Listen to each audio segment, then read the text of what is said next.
Hi, my name is Timur. I am a financial analyst at International World Law Firm. It's my pleasure to congratulate you all on Europe Day. Europe Day is when peace and unity in Europe are celebrated. In honor of the holiday, the European Union flags and the national flags are hung up in the streets of the European cities. In different countries, the representations of the European Commission hold open days where public events are organized.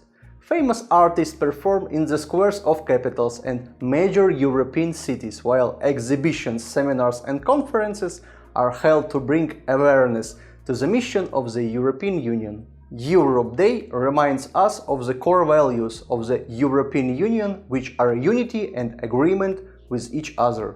That is why, on behalf of the company, I congratulate everyone on this holiday. I wish you to be happy, prosperous, and travel freely anywhere you have dreamed of. Happy Europe Day!